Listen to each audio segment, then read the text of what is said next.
کیسے ہیں؟ خیریت سے ہیں آپ بھائی صاحب؟ وعلیکم السلام ورحمۃ اللہ وبرکاتہ جناب. ٹھیک ہیں آپ؟ خیریت سے انشاءاللہ؟ صاحب کیا حال ہے؟ ٹھیک ہے، خیریت سے. اللہ تعالیٰ کا بڑا احسان ہے. بہت شکریہ.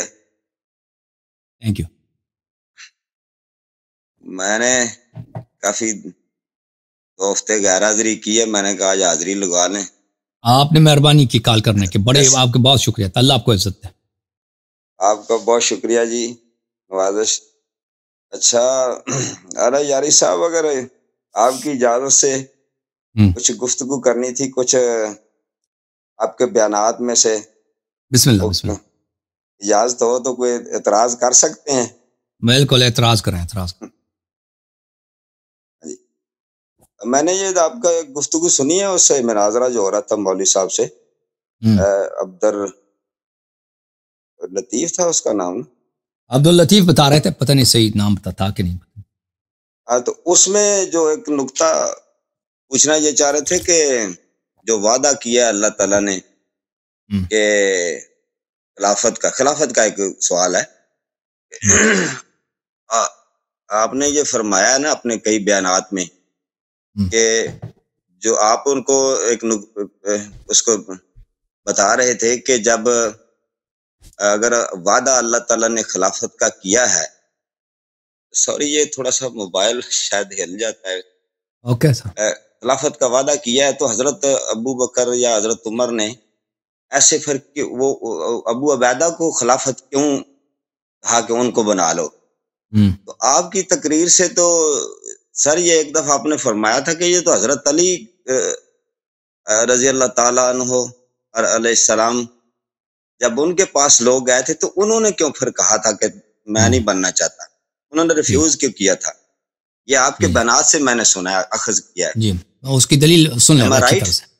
یا بالکل صحیح فرما رہے ہیں. اس کی بات دلیل یہ ہے، دیکھیں کہ امیر المؤمنین علیہ الصلوۃ والسلام ایک بڑے فتنے کے دور میں، فتنہ یہ تھا کہ مسلمان مل کر مدینہ منورہ میں، مدینہ الرسول صلی اللہ علیہ وسلم میں، حرم رسول صلی اللہ علیہ وسلم نے اپنے وقت کے خلیفے کو انہوں نے قتل کیا. عثمان کا جو قتل ہوا ہے اس کو قتل کسی یہود نصارہ یا کفار کی فوج نے نہیں کیا، اس کو مسلمانوں نے قتل کیا. اور اس میں صحابہ بھی تھے، مہاجرین انصار تھے اس میں، اور اس کو بری طرح کئی دن اس کو پیاسا رکھا، پھر اس کو قتل کیا، پھر اس کو مسلمانوں کے قبرستان میں دفن ہونے نہیں دیا، بڑی بے عزتی کی اس کی. تو وہی لوگ کل انہی لوگوں نے عثمان کے ساتھ بیعت کیا تھا. یہی لوگ جنہوں نے عثمان کے قتل کیا نا، پہلے انہوں نے عثمان کے ساتھ بیعت کی تھی، پھر ان کا اختلاف بنا تھا عثمان کے ساتھ، جو بھی اختلافات تھے، پھر انہوں نے عثمان کو قتل کیا تھا. اور بہت سارے لوگوں نے عثمان کے ساتھ بیعت کیا تھا لیکن عثمان کا ساتھ نہیں دیا، تو ایسے دیکھتے رہے، خاموش تماشائی بن، عثمان کا قتل ہو. تو یہی لوگ اب آئے ہیں کس کے پاس؟ امیر المؤمنین علیہ السلام کے ساتھ بیعت کرنے کے لیے، آپ اس کے ساتھ بیعت کرتے ہیں. اور یہ لوگ جو امیر المؤمنین علیہ السلام کے ساتھ بیعت کر رہے تھے، یہ اس لیے بیعت نہیں کر رہے تھے کہ وہ رسول اللہ صلی اللہ علیہ وسلم کی جانب سے منصوص ہیں، وہ اس لیے بیعت کر رہے تھے کہ یہ اچھے آدمی ہیں، یہ نیک آدمی ہیں. عثمان نے بیت المال میں فلاں کیا، اب اس کے گورنر بڑے چور تھے، اس کے داماد مروان ابن الحکم جو تھا، اور مصر میں جو اس کا حاکم تھا، عراق میں جو اس کا حاکم تھا، یمن میں جو اس کا حاکم تھا، اس کی جانب سے وہ لوگوں کے بیت المال سے چوری کرتے تھے. عثمان اس کا حساب کتاب نہیں لیتے تھے ان لوگوں کا. تو امیر المؤمنین علیہ السلام ایسے آدمی نہیں ہے، یہ بڑے زاہد متقی آدمی ہیں، ان کے ساتھ بیعت کرتے ہیں. یہ ایک جانب سے. تو یہ وہی لوگ تھے جنہوں نے اپنے خلیفے کے ساتھ ایک دفعہ بیعت توڑی ہے. دوسری جانب سے امیر المؤمنین علیہ السلام کو رسول اللہ صلی اللہ علیہ وسلم نے بتایا تھا کہ آپ میرے بعد قتال کریں گے، کن سے؟ 3 طائفہ سے، ناکسین سے، ناکثین، قاسطین، مارقین سے. ناکث کون ہے؟ وہی لوگ ہیں جو آپ کے ساتھ بیعت کر کے آپ کے بیعت کو توڑ دیں گے. ناکث اسی کو بولتے ہیں جو آپ کے بیعت کو توڑ دیں گے. وہی ہوا بھی یہی کہ طلحہ زبیر نے بیعت کے مدینے میں جا کے جمل میں مقابلہ کیا، لشکر لے کے آگے. تو امیر المؤمنین علیہ السلام کو یہ بخوبی پتہ ہے. تو امیر المؤمنین علیہ الصلوۃ والسلام اس حالات میں وہ اپنی امامت کو نہیں ٹکرا رہے کہ میں اللہ کی جانب سے امام نہیں. یہ لوگ جو بیعت کرنے آئے تھے، یہ دنیاوی طور پہ بیعت کرنے کے لیے آئے تھے، نہ کہ کوئی شرعی خلافت جو اللہ منصوص من اللہ ہے. یہ شیعہ اثنا عشری تھوڑی تھے کہ ان کی امامت کو منصوص سمجھتے تھے. یہ جس طرح ابوبکر عمر کے ساتھ بیعت ہوئی ہے، عثمان کے ساتھ بیعت، اسی انداز سے امیر المؤمنین علیہ السلام کے ساتھ بیعت کرنا چاہ رہے ہیں. اور امیر المؤمنین علیہ السلام کو 2 باتوں کا علم ہے. ایک کہ یہی لوگ تھے، پہلے انہوں نے عثمان کے ساتھ بیعت کی، عثمان کو قتل کیا ان لوگوں نے. اور دوسری بات، یہ میرے ساتھ بیعت کر کے بھی میرے ساتھ یہ غداری کریں گے. سب نہیں کریں گے تو ان کی بڑی تعداد کریں گے. اور پھر عالم اسلام میں امیر المؤمنین علیہ السلام کو بخوبی پتہ ہے کہ بہت سارے گروہ ہیں جو ان کی خلافت کو نہیں مانیں گے. بہت سارے گروہ صحابہ کے ایک بہت بڑی تعداد ہے کہ ان کے حسادت کی وجہ سے نہیں مانیں گے.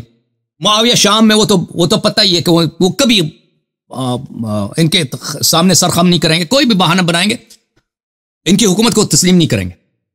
تو ایسے حالات میں امیر المؤمنین علیہ الصلوۃ والسلام فرماتے ہیں کہ مجھے یہ حکومت آپ کی نہیں چاہیے, آپ جا کے کسی اور سے بیعت کریں. وہ اس کے لیے یہ اس کے کئی وجوہات ہیں. ایک یہ ہے کہ جو بیعت کرنے والے آئے ہیں یہ وہی لوگ ہیں جنہوں نے, ان میں سے بہت سارے صحابہ تھے جنہوں نے غدیر میں بیعت تو کیا تھا, وہ بیعت توڑ دی تھی, غدیر والی بیعت. پھر انہوں نے ابو بکر کے ساتھ, عمر کے ساتھ, عثمان کے ساتھ اپنی بیعت توڑ کے عثمان کو قتل کیا تھا. اب امیر المؤمنین علیہ السلام کے ساتھ بیعت کریں گے اور پھر توڑ دیں گے. تو امیر المؤمنین علیہ السلام جب ان کو کہتے ہیں کہ میرے سے بیعت نہ کرو, اور وہ خود اصرار کرتے ہیں, ٹھیک ہے نا, وہ خود آ کے منتیں کرتے ہیں کہ آپ ہماری بیعت قبول کریں, تو یہ امیر المؤمنین علیہ الصلوۃ والسلام کے اتمام حجت کے لیے بہت مفید ہے. کیسے مفید ہے؟ کیونکہ جب یہی لوگ کل بیعت توڑیں گے نا, کچھ مہینے کے بعد آ کے یہ لشکر لے کے آئیں گے جمل میں, تو امیر المؤمنین ایسا ان سے کہہ دیں گے بھائی آپ وہی تو تھے جو میرے پیروں پہ پڑے تھے, آپ وہی تو تھے, میں آپ کی بیعت نہیں قبول کر رہا تھا, میں آپ کی حکومت, آپ لوگ تھے کہ آپ لوگ آئے اور اصرار کی کہ آپ بیعت قبول کرو, اسلام کو بچا لو. میں نے تو آپ لوگوں کو کہا تھا کہ مجھے حکومت نہیں چاہیے تمہاری.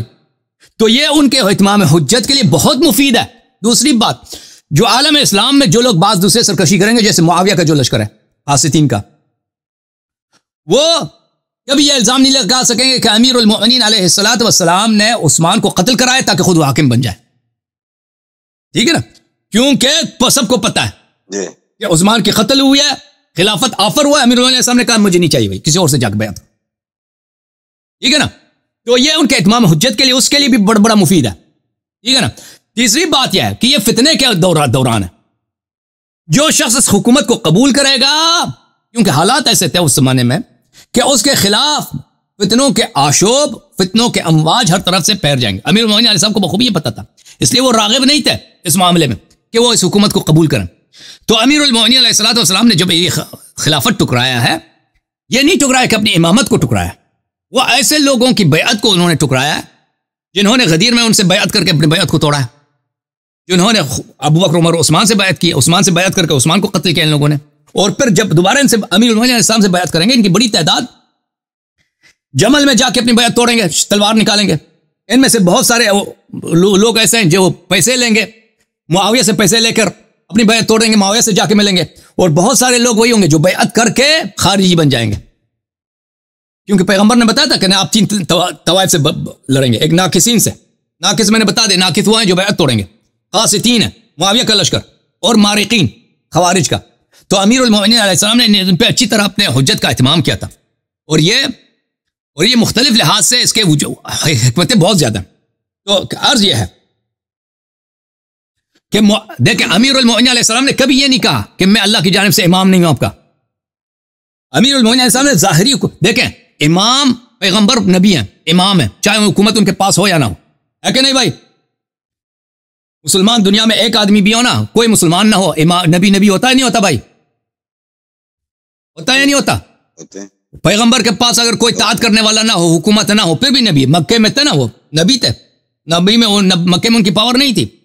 اسی طرح امام اللہ کی جانب سے امام ہوتا ہے, چاہے کوئی اس کی اتباع کرے یا نہ کرے, اس سے اس کی امامت پہ فرق نہیں پڑتا. یہ جو ظاہری حکومت ہے, یہ امامت کا جزو نہیں ہے کہ اگر ظاہری حکومت ہے تو وہ خلیفہ ہے. رسول صلی اللہ, خلیفہ سے کیا مراد؟ جانشین, پیغمبر کا جانشین ہے. اگر ظاہری حکومت نہیں ہے تو وہ اس کی خلافت نہیں ہے. وہ چاہے ظاہری حکومت اس کے پاس ہو یا نہ ہو, نبی صلی اللہ علیہ وسلم کا جانشین اور خلیفہ بلا فصل ہے, چاہے ہو یا نہ ہو. تو امیر المؤمنین علیہ السلام نے جس چیز کو ٹکرایا ہے وہ ایک ظاہری دنیاوی پوسٹ ہے, ظاہری دنیاوی پوسٹ گورنمنٹ کا پوسٹ ہے. ٹھیک ہے نا. اور وہ بھی میں نے آپ کو بتا دیا کہ کس حالات میں انہوں نے اس کو اتمام حجت کے طور پر, کیونکہ بہت سارے لوگ وہاں پہ بیعت کرنے کے لیے آئے تھے اور قسمیں دے رہے تھے کہ آپ ہماری بیعت قبول کریں, اور وہ وہی لوگ تھے جنہوں نے عثمان سے بیعت کر کے عثمان کو قتل کیا تھا, اور وہ وہی لوگ تھے جو کچھ ہفتوں کے بعد دوبارہ امیر المؤمنین علیہ السلام کے خلاف تلوار نکالیں گے. تو ایسے لوگوں سے بڑا مناسب تھا ان کا کام, بڑا حکیمانہ تھا کہ میں آپ کی بیعت قبول نہیں کرتا, اور وہ منتیں کر رہے ہیں کہ بیعت کرو, بیعت قبول کرو, اور آخر میں زبردستی ان سے ان کو بیعت قبول کرایا. اوکے, مزید بولے میں